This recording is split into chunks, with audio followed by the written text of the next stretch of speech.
सबसे पहले पैराग्राफ 6 में माननीय गवर्नर साहब ने एक बात का जिक्र करा कि भाई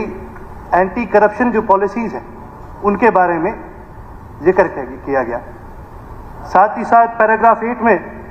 नीति, नियत, निष्ठा, निर्णय इनके बारे में जिक्र किया गया। और फिर उसके बाद उसके अंदर ये बात भी रखी गई, माननीय अशोक अरोड़ा जी ने भी ये बात उठाई कि भाई जो पुरानी जो सरकारें थी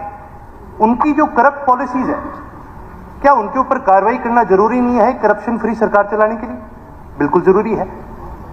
और जब उन्होंने जिक्र करा तो उन्होंने पिछले 10 साल की सरकार का तो बड़ा जिक्र करा कि भी कई सारे घोटाले थे, शराब घोटाला था और घोटाले थे कि जी इन सब पर कार्रवाई होनी चाहिए। लेकिन मैं आपके माध्यम से हाउस में एक बात और लाने का काम करूंगा कि उससे पहले एक चार्जशीट 2014 में माननीय मनोहर लाल जी खट्टर जी उस समय हरियाणा प्रदेश के मुख्यमंत्री थे, उनको एक चार्जशीट दी गई थी जिसके अंदर कांग्रेस के जो 10 साल जो घोटाले हुए हैं उन सभी घोटालों का विवरण किया गया था। और उस समय माननीय मुख्यमंत्री साहब ने यह बात कही थी कि जी इसके ऊपर हम पूरी तरह से कार्रवाई करने का भी काम करेंगे। साथ ही साथ अभी माननीय वत्स साहब ने भी ये बात कही कि जी सरकार को भी एक ऐसा प्रेसिडेंट सेट करना चाहिए जहां पर करप्शन के खिलाफ पूरी तरह से कार्रवाई होनी चाहिए। जब सरकार 2014 में बनी तो माननीय रामविलास शर्मा जी ने भी इस बात पर बड़ा जिक्र करा कि जी जो पुरानी सरकारें उन सरकारों में जो करप्ट प्रैक्टिसेस हुई हैं उनके ऊपर एक एसआईटी भी बनाई जाएगी, रिटायर्ड जज को भी बिठाया जाएगा, एक कमेटी भी बनाई जाएगी। लेकिन दुख की बात यह है कि ये चीजें हाउस के फ्लोर पर तो इन सब का जिक्र हुआ है, लेकिन उसके अलग कभी भी इनके ऊपर कोई कार्रवाई करी नहीं। माननीय अशोक अरोड़ा जी भी मेरे साथ मेरे ख्याल से सहमत होंगे क्योंकि जो चार्जशीट थी उस चार्जशीट के ऑथर माननीय अशोक अरोड़ा जी ही थे, जिसके अंदर कांग्रेस के जो 10 साल का राज था उसका पूरा एक ब्यूरो दिया गया है। मैं तो आपके माध्यम से इस हाउस के सामने ये बात लाना चाहता हूं कि जहां पर बात की जाती है इस प्रदेश को करप्शन फ्री बनाने की, तो फिर वही बात है जी कि भाई सबका साथ सबका विकास, हरियाणा एक हरियाणवी एक, मैं इन पे भी आऊंगा।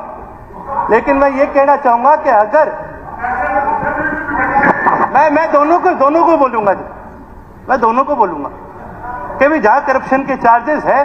तो फिर सिर्फ कल वाले करप्शन के चार्जेस जरूरी नहीं है ना, पिछले 20 साल में सभी के ऊपर कार्रवाई करनी चाहिए। और ये रिकॉर्ड की बात है सर स्पीकर महोदय, मैं आपसे एक चीज जरूर कहूंगा क्योंकि कल हमारी ओरिएंटेशन थी सभी साथियों की, तो ये बात कही गई थी कि कोई टोका टोक ताकि ना हो। मैं आपके माध्यम से सभी विधायकों को यह कहना चाहूंगा जी, किसी भी विधायक ने कभी भी बोला हमारी पार्टी आपको नहीं टोकेगी, आप हमें भी टोकने का काम ना करें। कल भी उससे पहले भी लगातार जहां पर बात करी गई करप्शन के ऊपर, जब लगातार बात करी ऑन रिकॉर्ड पर जाने की, तो ये सीएजी की रिपोर्ट के अंदर भी है कि भाई उस समय स्काईलाइट हॉस्पिटैलिटी नामक एक कंपनी को जमीन अलॉट करी गई थी और ऐसी जमीन अलॉट करी गई थी जिस जमीन तक राह भी नहीं था, रास्ता भी नहीं बना था, और रातों रात रास्ता बनाया गया। और जब वो रास्ता बनाया गया उसकी वजह से पहले तो जमीन अलॉट करी, सस्ते में अलॉट होगी, रास्ता बनाने के बाद दाम बढ़ गए। हरियाणा सरकार को 44 करोड़ का सिर्फ उस एक अलॉटमेंट में नुकसान हुआ था। और सीएजी की रिपोर्ट के मुताबिक सीएजी ने यह भी रिकमेंडेशन दी थी कि जी इसके ऊपर कार्रवाई करनी चाहिए और वो पैसे वापस सरकार के प्रति आने चाहिए। हमने ये मुद्दा विधानसभा में लगातार उठाने का काम करा है और माननीय डिप्टी स्पीकर साहब के फादर साहब भी उस समय विधानसभा का एक हिस्सा था, आपने भी इस मुद्दे को उठाने का काम करे। लेकिन परंतु एक बड़ी दुख की बात है कि उस समय में विधानसभा का एक ऐसा माहौल बन चुका था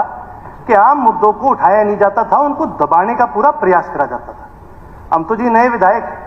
हम तो आपसे एक ही उम्मीद करते हैं क्योंकि लगातार जब से ये सरकार बनी है, नई सरकार बनी है, नए विधायक आए, सबको एक बात बताई जाती है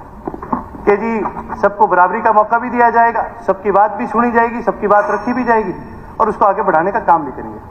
तो माननीय